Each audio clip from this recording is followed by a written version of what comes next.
जब किसी capillary tube को हम लोग हल्का सा टिल्ट करते हैं तो ऐसे वक्त में इस कंटेनर में कैपिलरी ट्यूब को पहले ऐसे रखा गया है and liquid level rises to this point.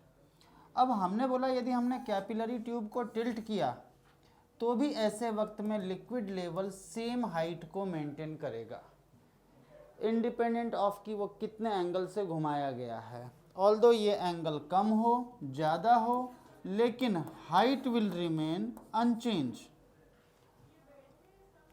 ये देख सकते हैं आप कि हाइट की वैल्यू हर कंडीशन में ही सेम रहेगी ऑल्दो हमने ट्यूब को कितना भी टिल्ट किया हो।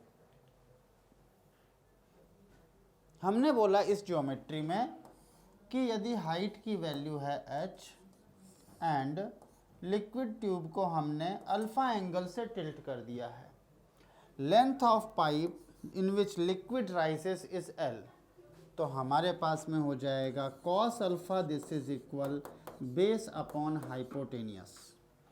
Therefore length of pipe in which liquid is present this is equal h upon cos alpha.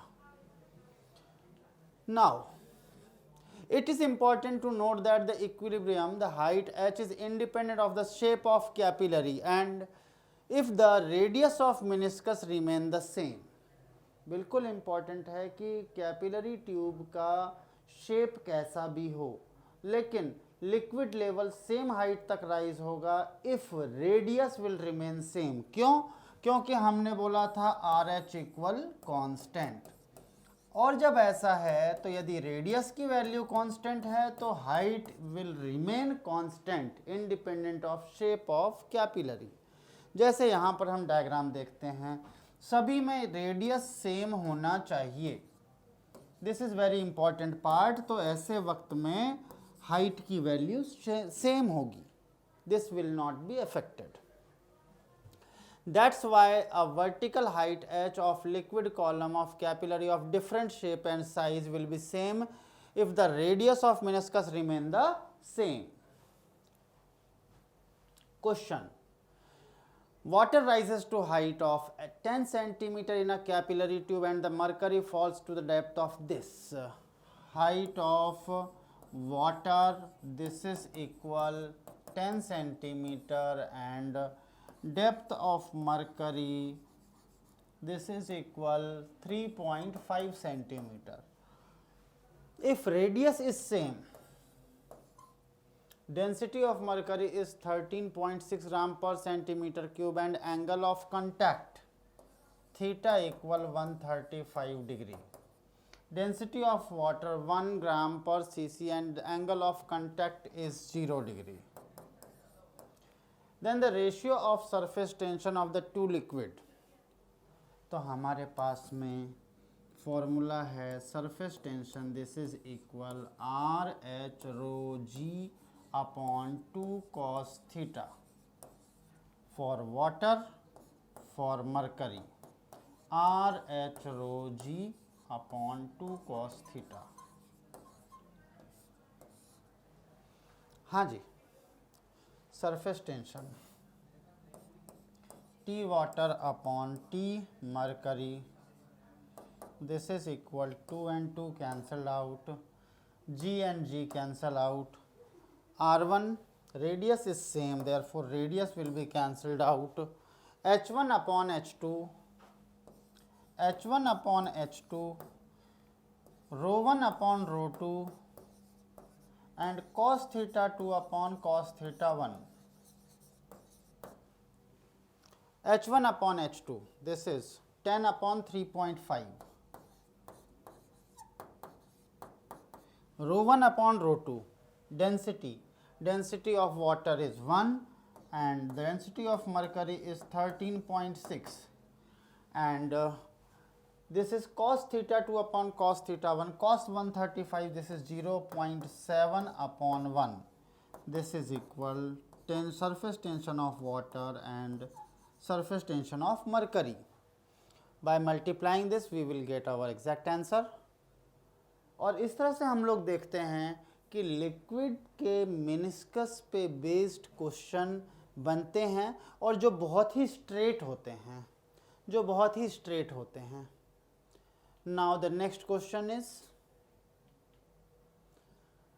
water rises to the vertical capillary tube up to height 2 centimeter and now the tube is inclined at an angle of 60 degree with the vertical, then up to what length of water? बिल्कुल same question, अभी same property को हमने discuss किया। हमने यहाँ पर 60 degree पे water को ट्यूब को टिल्ट कर दिया, तो ये लेंथ बताना है। cos 60 this is equal base upon hypotenuse, cos 60 this is 1/2, this is equal 2 upon L, इसीलिए L equal 4, L equal 4. Now the next question, water rises to the capillary tube to the height such that the upward force due to surface tension is balanced by 75 into 10 raised to minus 4 force due to weight of liquid column. If the surface tension of the water is this, then the inner circumference of the capillary tube, बहुत ही decent सा question है, यहाँ पे कुछ भी नहीं दिया हुआ है। This is equal force equal T into length, 75 into 10 raised to minus 4, this is equal T into 2 pi r. Therefore, surface tension this is equal 75 into 10 raised to minus 4 upon 2 into pi into r. What will be the radius? What will be the radius? हमारे को r ही पूछा जा रहा है, जबकि surface tension की value दी हुई है। ओके ओके, जब ऐसा है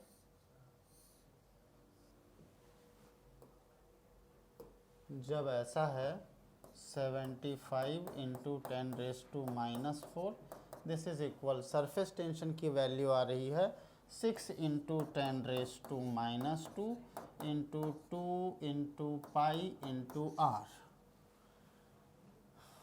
तो फिर बोला जा रहा है then the inner circumference of the capillary must be, this total value is inner circumference, this is 75 upon 6 into 10 raised to minus 2, this is equal 6 1 ja 6 and this will be 6 2 ja 12.5 into 10 raised to minus 2. This is the answer and I think this will be 12.5 into 10 raised to minus 2. This is the exact answer. And now shape of drop of liquid, ये depend करता है कि surface tension liquid में कैसा है। If surface tension बहुत ज़्यादा है एंड लिक्विड का फोर्स ऑफ कोहेजन बहुत ज़्यादा है, तो ऐसे वक्त में लिक्विड दूसरे सरफेस से स्टिक होना नहीं चाहेगी और सरफेस टेंशन की वजह से वो अपने फ्री सरफेस एरिया को मिनिमाइज करना चाहेगी। This point is always to be taken in consideration कि जब सरफेस टेंशन ज़्यादा है इसका मतलब ही है कि फोर्स ऑफ कोहेजन बहुत ज़्यादा है। सरफेस टेंशन बहुत ज़्यादा होने का मतलब ये है, और जब ऐसा है तो वैसे वक्त में लिक्विड फ्री सरफेस एरिया को मिनिमाइज करने के लिए अपना शेप ड्रॉप के फॉर्म में बनाती है। देखते हैं किस तरह से। हमारा कहना है whether the liquid will be in equilibrium in the form of drop or it will spread out depends on the relative strength of the force due to surface tension at the three interfaces. जैसे कि हमने बोला यहाँ पर हमारे पास liquid के लिए बात कर रहे हैं, इसके पास ये तीन इंटरफेस बन रहा है, एक इधर की तरफ, नंबर 2 इधर की तरफ एंड नंबर 3 इधर की तरफ। जरा हम लोग सरफेस टेंशन को लेके बात करते हैं। तो यहाँ पर जो सरफेस टेंशन लग रहा है, क्योंकि ये इंटरफेस लिक्विड एंड सॉलिड के बीच का है, तो ये जो यहाँ पे फोर्स लग रहा है this is due to liquid and solid, therefore this is TSL। यहाँ पर लिक्विड एंड एयर के बीच लग रहा है and this will be TLA, liquid and air. और इस केस में यहाँ पर सरफेस टेंशन लग रहा है सॉलिड एंड एयर के बीच में, TSA, this is solid and air के बीच में लगने वाला सरफेस टेंशन। अब होता क्या है कि यहाँ पे जब हम इसके लिए फोर्स एनालिसिस करते हैं, जब हम यहाँ पर इसके लिए फोर्स एनालिसिस करते हैं तो हमारा कहना होता है कि लिक्विड में लेफ्ट साइड का फोर्स और राइट साइड का फोर्स एक दूसरे को बैलेंस करते हैं। यहाँ पर भी देखें TSL सॉलिड एंड लिक्विड के बीच का, यहाँ पर देखें TLA, यहाँ पर ये लिक्विड और एयर के बीच का, और ये TSA सॉलिड एंड एयर के बीच लगने वाला फोर्स। यहाँ पर वापस से लिक्विड इक्विलिब्रियम में है, क्यों? क्योंकि लेफ्ट वाला फोर्स राइट वाले फोर्स के साथ बैलेंस हो रहा।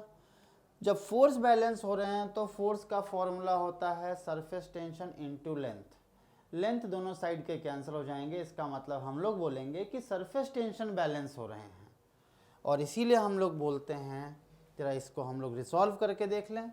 रिजॉल्व करके देखेंगे तो हमारे पास में ये आ जाएगा TLA,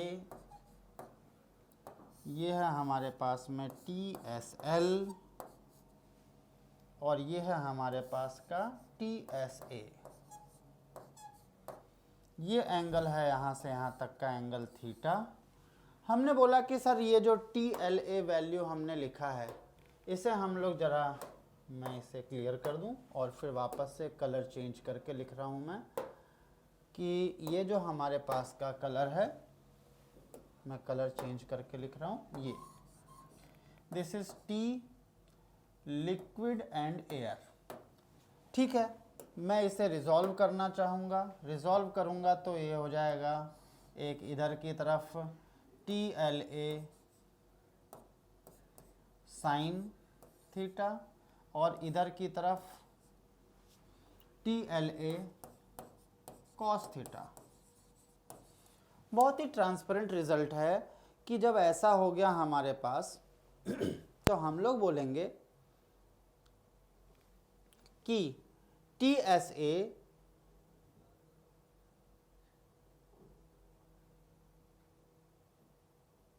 ओके, ये एंगल थीटा, सॉरी मैंने एक छोटे से कंपोनेंट में मैंने गलती कर दी है।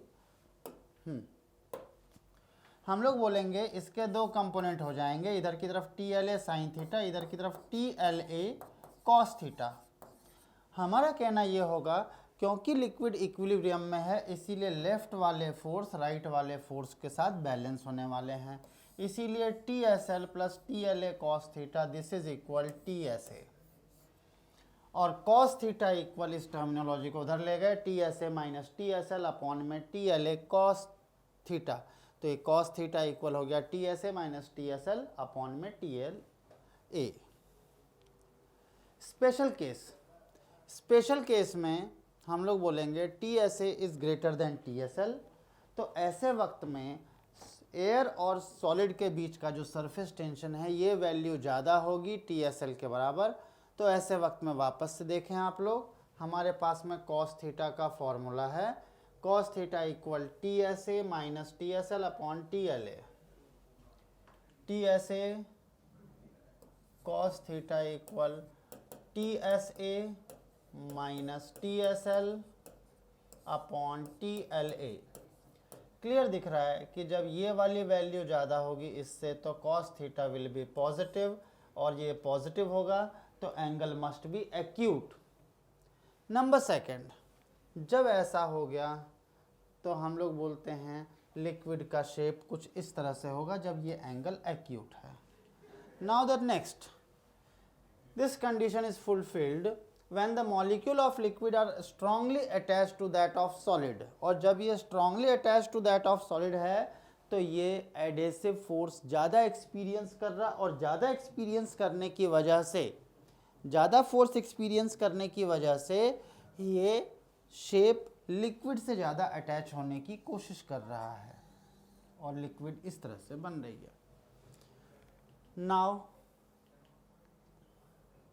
water on glass, kerosene oil on any surface, और इंटरेस्टिंग बात बताऊं तो kerosene oil on any surface में मैं बोलना चाहूँगा केरोसिन ऑयल जो होती है वो स्ट्रांगली एडहेसिव नेचर रखती है, उसका फोर्स ऑफ कोहेजन ही बहुत कम होता है, इसीलिए केरोसिन ऑयल को जब आप सरफेस पे डालोगे तो वो तो बिल्कुल ही स्प्रेड हो जाती है, वो तो ड्रॉप जैसा तो फॉर्म ही नहीं करती, बिल्कुल स्प्रेड हो जाती है। नंबर नेक्स्ट, हमारे पास में कॉस थीटा का फॉर्मूला है TSA minus TSL upon TLA।